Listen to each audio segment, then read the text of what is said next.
We wake up to it, we eat with it, we fall asleep to it.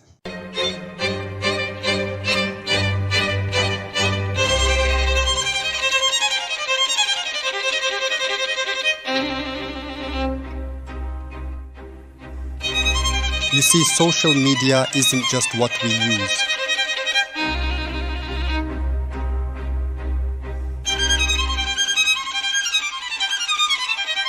For Kenya's Gen Z, the line between real life and online life is gone. We've built a second world, one where followers feel like friends, likes feel like love, and silence feels like failure. But behind the filters, the trends, the chaos, something deeper is happening. This is the story of a generation raised by the algorithm.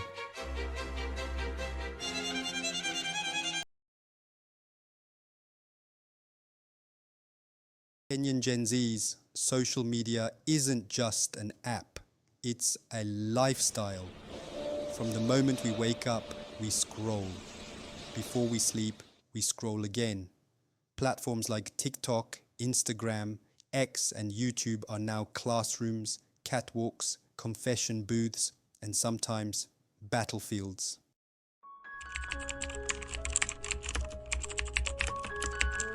What started as connection has quietly become consumption and sometimes addiction. Many spend more hours on their phones than talking face to face.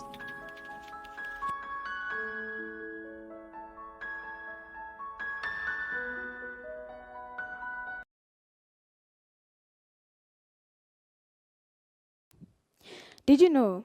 A collection of Kenyan universities say that more than 60% of our youth are active social media users. Some of us spend 2 or more hours a day on social media, and I'm certain that anything we do for this long, anything we pay this much attention to, has an everlasting effect on us, whether we notice it or not. You see, the problem with the excess usage of social media is today's youth is tomorrow's future. And we ought to be using the internet to build ourselves, to be well equipped with the skills, knowledge, and traits required to build a utopia for all. But instead, we're using it to destroy ourselves and each other. And the worst part is, we don't even notice it. Today, I'd like to introduce you to 3 stresses that I believe are all caused by the excess usage of social media. These factors are commonly known and faced by almost 100% of all teenagers today. And if we aren't careful, these stresses could easily turn into full-blown mental health problems. So let's begin. The first one is insecurity. As I'm sure you know, insecurity is basically one's lack of confidence in themselves. And now you must be asking yourself, how does social media cause insecurity?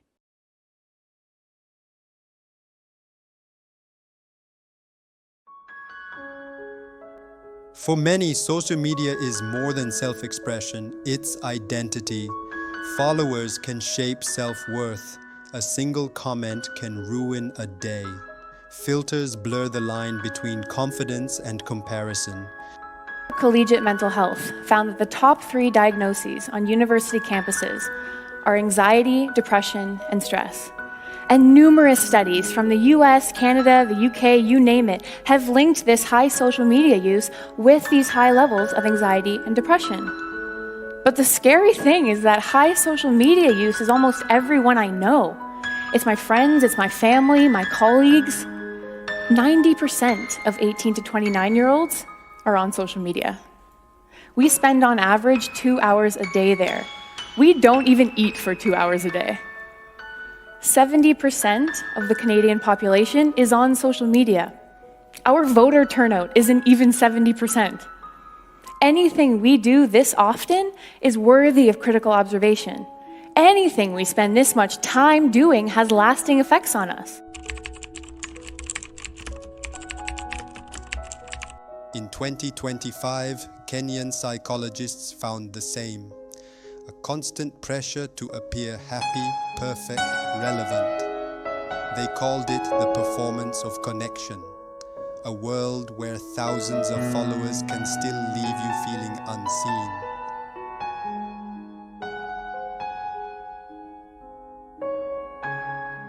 In 2023, US lawmakers grilled TikTok's CEO over data, influence, and its impact on young people's attention spans. Social media isn't only emotional, it's neurological. Every notification triggers a dopamine hit, the same chemical linked to pleasure and addiction. Even TikTok's CEO admitted his own children don't use the app. Year-old child on TikTok. I have seen these news articles. I would like to address that. My kids live in Singapore, and in Singapore, we do not have the under 13 experience. If they lived here in the United States, I'll let them use the under 13 experience. Okay, so you're saying it's because of the country you live in doesn't have the same mechanisms. Is there a reason you don't have those same mechanisms everywhere? In principle, we want to provide a good experience for our users in general. We don't want to monetize from people who are under 13. In the US, we are COPPA compliant, and as part of that, we were deemed as I want to get these specifics right. We were deemed as a particular type of audience, mixed audience app. I want to make sure that that's right. And as a result of that, we have to provide an experience to our under 13 users in this country as well. My time has expired. Thank you. I yield back. In tech circles, there's a saying, if the product is free, you are the product. Mark Zuckerberg faced similar scrutiny over Facebook's impact on youth mental health. Mr. Zuckerberg, do you believe your product can be addictive? Senator, we certainly do not design the product in that way. We design the product to be as useful and meaningful as possible. That's not my question. My question is that there seems to be an ample body of growing medical evidence that social media sites have an addictive nature to them. Do you agree with that? Senator, I don't think the research has been conclusive, but it is an area that we care about and study. We certainly do not want our products to be addictive. We want people to use them because they are meaningful. And we take steps. Facebook whistleblower Frances Haugen revealed that platforms knowingly harm young people's mental health, but prioritize engagement over well-being. Her words echoed far beyond Washington. They make us hate ourselves less if we see fewer likes, but they don't change the system. This isn't just algorithms, it's identity and the cost of living where attention is the new oil.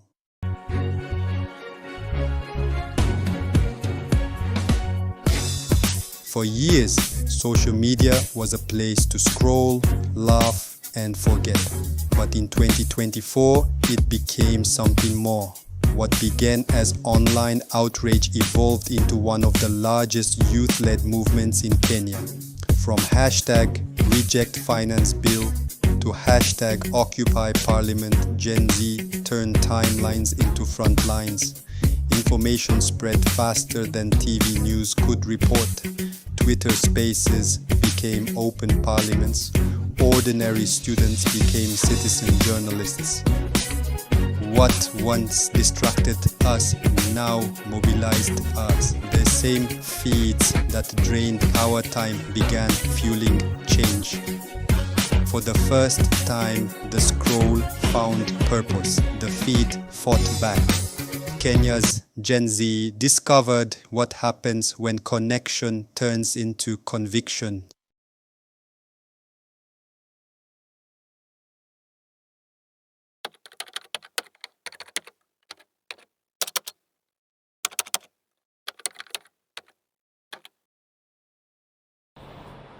In Kenya, where white-collar jobs seem increasingly elusive, young people are turning to content creation and photography to make a living. Leveraging technology, many are tapping into social media platforms like TikTok, Instagram, and YouTube to stay ahead. On Sundays, young people gather with cameras, dancing in coordinated moves, and uploading their content on these platforms.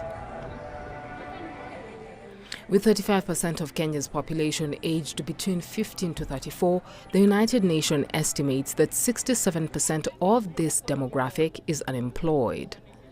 For 22-year-old Vincent Otieno, content creation offers him and his group of 6 dancers from Nairobi slums a crucial income stream.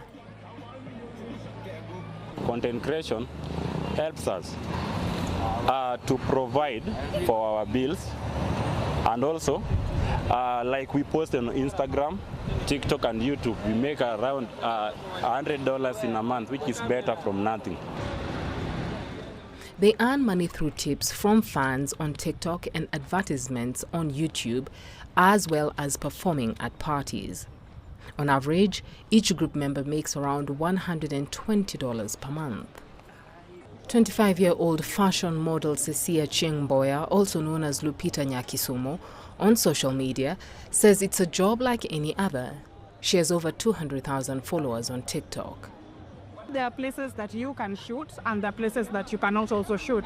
So you have also to respect the rules and regulations of different places also.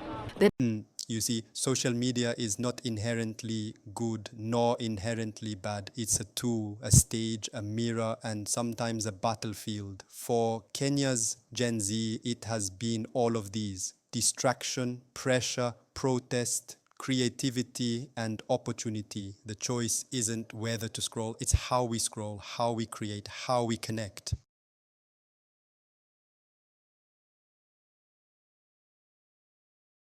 The youth of Kenya are learning to use these tools intentionally to build businesses, raise voices, express creativity, and protect their well-being.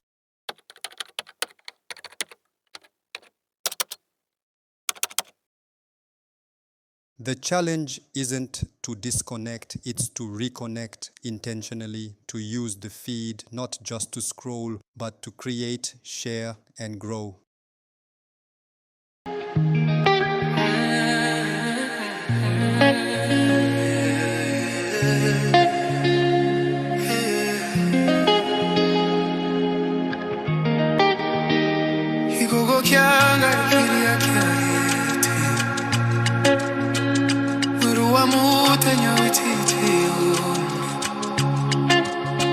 Chito itorie ham